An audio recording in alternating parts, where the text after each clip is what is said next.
Have you ever wondered how British families survived rationing, poverty, and scarcity while still putting decent meals on the table every single day?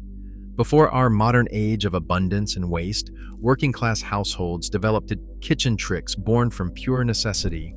These techniques stretched every ingredient and saved every possible penny. Today, we are exploring 25 strange British kitchen hacks that only poor families truly understood. They genuinely worked. Let us begin with cooking with saved beef dripping. This was the foundation of working-class British cooking for generations. Instead of expensive butter or lard, poor families kept a jar of dripping beside the stove.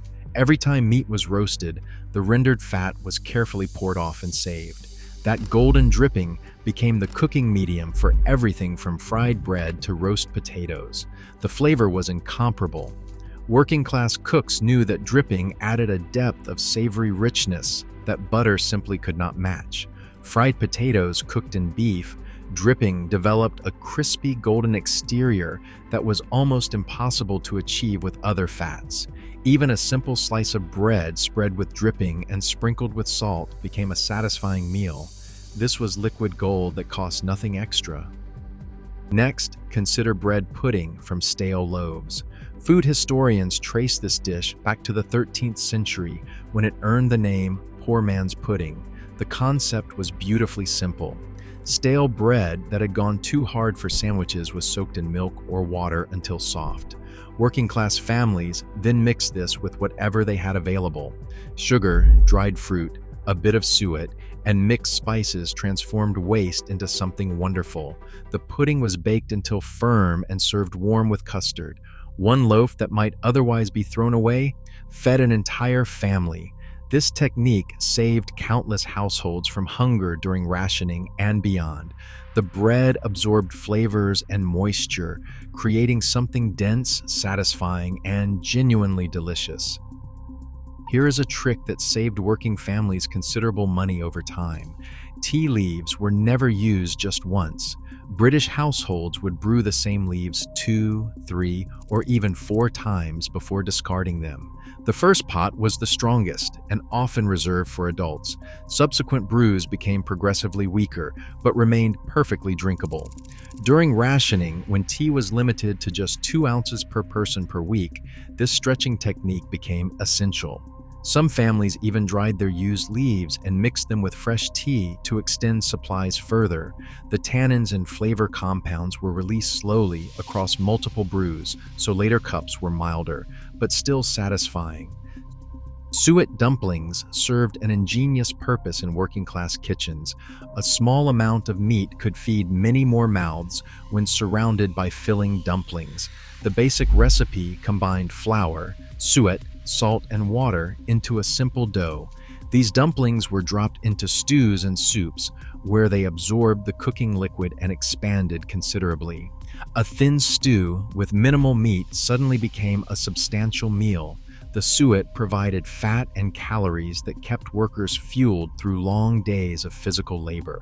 This was not just about filling bellies. It was about making limited ingredients go further without sacrificing nourishment. Making stock from every bone exemplifies the waste-nothing philosophy.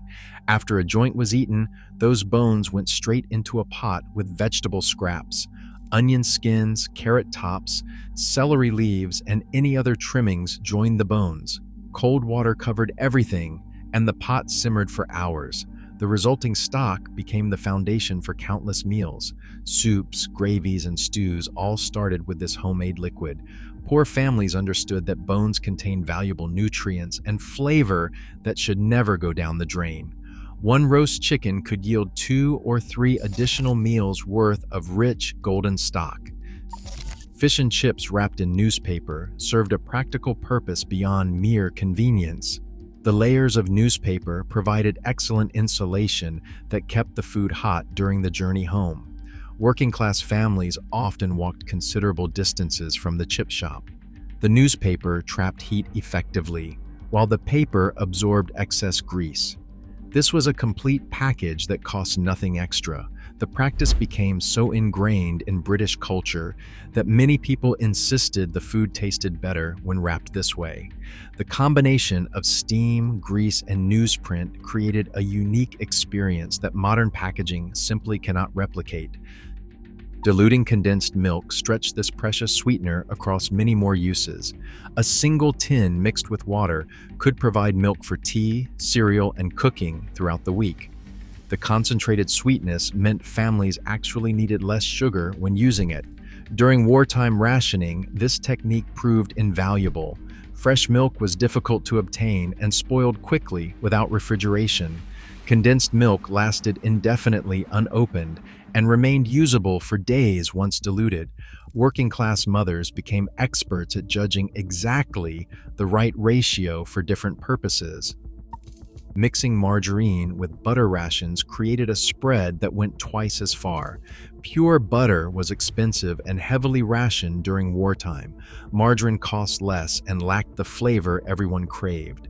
Clever cooks discovered that blending equal parts created something acceptable for table use. The butter provided flavor, and the margarine added bulk.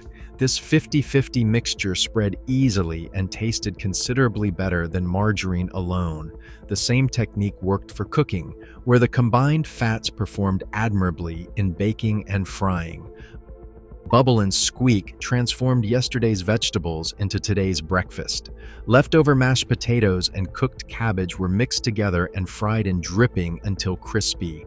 The name came from the sounds the mixture made in the hot pan.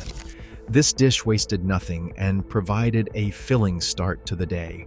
Working families served it alongside bacon when available, or simply with brown sauce when money was tight. The crispy exterior and soft interior made this humble dish genuinely satisfying. Every household had their own variation depending on what vegetables remained from previous meals. Chip pan oil was filtered and reused many times over. After frying, the oil was carefully strained through muslin or an old tea towel to remove food particles. The clean oil went back into the pan for next time. Families could stretch one purchase of cooking oil across weeks or even months of frying. This practice continued until the oil became too dark or developed off flavors. The key was removing the burnt bits that caused the oil to deteriorate quickly. Clean, filtered oil remained perfectly serviceable for repeated use. Mock cream made from margarine and milk provided an affordable alternative to the real thing. Working-class families whipped margarine with sweetened milk until it was light and fluffy. The result resembled whipped cream closely enough to satisfy. This mixture topped puddings, filled cakes, and accompanied fruit throughout the year. True cream was an expensive luxury that most poor families rarely afforded. The mock version cost pennies and could be flavored with vanilla or cocoa for variety. Scraping treacle tins with boiling water recovered every last drop of sweetness. Golden syrup and black treacle clung stubbornly to the tin walls. Rather than waste these precious remnants, clever cooks poured boiling water into the empty tins and swirled until the residue dissolved. This sweet liquid became a drink on its own, or it was stirred into porridge and puddings. Nothing was too trivial to save when money was scarce. Spotted dick made with stale bread instead of fresh flour stretched ingredients further. This steamed pudding traditionally contained suet, flour, and dried currants. Poor families discovered that breadcrumbs worked equally well, using ingredients already to hand. The spots came from currants or raisins mixed throughout. Steamed for hours in a cloth or basin, the pudding emerged dense and satisfying. Served with custard, it provided comfort and calories during cold months. Vinegar appeared on nearly everything in working-class British cooking. This inexpensive condiment added flavor to otherwise bland meals. Chips received generous splashes alongside salt. Vegetables like beetroot were pickled in it for preservation. Even plain bread could be made more palatable with a light vinegar sprinkle. The acidity brightened flavors and made meager portions seem more substantial. Malt vinegar cost very little and lasted indefinitely in the cupboard. Camp coffee served as an affordable substitute for real coffee. It was a concentrated liquid of chicory and coffee essence mixed with hot water and milk. The distinctive flavor became beloved by generations who knew nothing else. Real ground coffee was expensive and required equipment that poor families lacked. Camp coffee came ready to use in its distinctive bottle. One bottle lasted for weeks of daily cups. The taste was different, but satisfying in its own way. Potted meat stretched expensive proteins across multiple meals. Small amounts of cooked meat were minced finely and packed into jars with melted butter poured over the top. The butter layer sealed out air and preserved the meat beneath. This potted meat spread on bread provided protein throughout the week. Ham, beef, or chicken all worked equally well. The technique transformed scraps into something special that could be portioned carefully. Used tea leaves found a second life cleaning carpets and rugs. Damp leaves were scattered across the floor and left for 20 minutes before sweeping. The moisture collected dust, while the tannins absorbed odors. This technique freshened carpets without expensive cleaning products. Poor families spread leaves across entire rooms, working methodically from one end to the other. The leaves were then swept up and discarded, taking dirt and smells with them. Vinegar cleaned windows better than soap and water ever could. A mixture of vinegar and water in equal parts wiped across the glass and left no streaks behind. Newspaper was used to polish the wet glass until it sparkled. This combination cost almost nothing and produced professional results. Working-class housewives took pride in spotless windows that demonstrated cleanliness despite poverty. The vinegar cut through grease and grime, while newspaper fibers polished without leaving lint.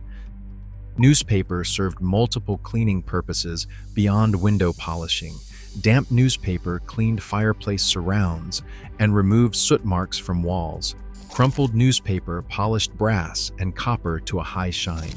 The printing ink contained compounds that aided the cleaning process. These techniques used materials that arrived at the door regularly and cost nothing extra. Every sheet served multiple purposes before finally being discarded. Bicarbonate of soda performed dozens of household tasks. This single, inexpensive powder cleaned, deodorized, and even aided digestion. Mixed with water, it scoured pots and pans. Sprinkled in shoes, it absorbed odors. A pinch in cooking water kept vegetables green. Working-class families kept bicarb in the kitchen at all times. One box replaced many expensive specialist products. The science behind these uses was not fully understood, but the results spoke for themselves. Lemon rinds freshened rooms and cleaned at the same time. After squeezing lemons for cooking, the rinds were simmered in water on the stove. The steam carried a citrus scent throughout the house while sanitizing the air. Dried rinds placed in drawers kept clothing smelling fresh. The natural oils in lemon peel contained cleaning compounds that cut through grease. Even this seemingly useless byproduct served a valuable purpose. Saving string and brown paper became habitual for working-class families. Every parcel was carefully unwrapped, and the materials were stored for reuse. String was rolled into balls and kept in kitchen drawers. Brown paper was smoothed flat and stacked for future wrapping. These materials cost money that poor families simply could not spare. A good string collection represented hours of accumulated saving. Mending culture kept clothes serviceable for years beyond their expected life. Socks were darned repeatedly until there was more darning than original material.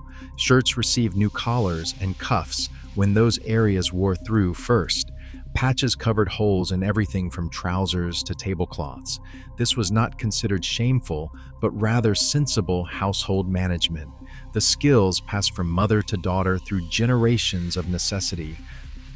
Bread crusts, dried and stored, became invaluable cooking ingredients. Dried crusts were grated into breadcrumbs, used to coat fish or to stretch meatloaf. They thickened soups and made stuffings more substantial. Toasted crusts became rusks for teething babies. Working-class families viewed every crust as a future ingredient rather than waste. Leftover vegetables were never discarded, but transformed into new dishes. Cabbage became colcannon when mashed with potatoes, carrot tops flavored stocks, potato peelings crisped into snacks when fried. The creativity, born from necessity, produced dishes that remain beloved today. These techniques represented generations of accumulated wisdom about making food stretch further. These 25 kitchen hacks represent just a fraction of the wisdom that working-class British families accumulated over generations. Every technique emerged from necessity and was refined through constant use. Modern convenience has made many of these practices seem quaint or unnecessary, yet the principles behind them remain sound. Reduce waste, use everything, make do with what you have. These families stretched impossibly small budgets to feed large households through hard times and harder. Their ingenuity deserves recognition and perhaps even revival in our age of abundance and waste. Thank you for joining us on this journey through forgotten British kitchen wisdom. If you enjoyed discovering these working class hacks, share them with a friend who appreciates the old ways.